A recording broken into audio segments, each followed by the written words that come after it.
दाना तूफान जब ओडिशा के तट से टकराया तो मंजर कुछ ऐसा था। आधी रात को साइक्लोन दाना अपनी पूरी रॉ में दिखाई दिया।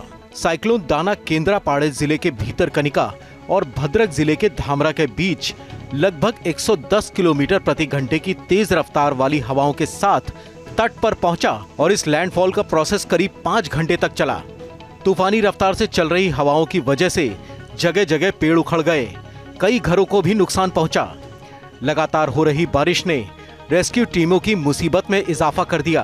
तूफान कितना भयंकर है, इस बात का अंदाजा आप इस बात से लगा सकते हैं कि पश्चिम बंगाल की सीएम ममता बनर्जी और ओडिशा के मुख्यमंत्री मोहन चरण मांझी रात भर कंट्रोल रूम में मौजूद रहे।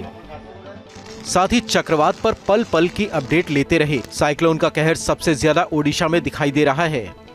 तटीय जिलों में तूफानी रफ्तार से चल रही हवाओं से लोग दहशत में हैं। ओडिशा के 14 तटीय जिलों में तूफान का व्यापक असर नजर आ रहा है।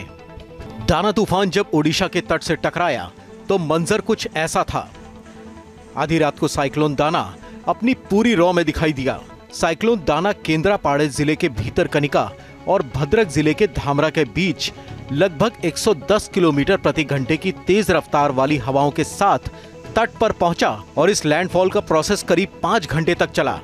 तूफानी रफ्तार से चल रही हवाओं की वजह से जगह जगह पेड़ उखड़ गए, कई घरों को भी नुकसान पहुंचा।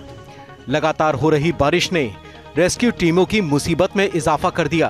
तूफान कितना भयंकर है, इस बात का अंदाजा आप इस बात से लगा सकते हैं कि पश्चिम बंगाल की सीएम ममता बनर्जी और ओडिशा के मुख्यमंत्री मोहन चरण मांझी रात भर कंट्रोल रूम में मौजूद रहे।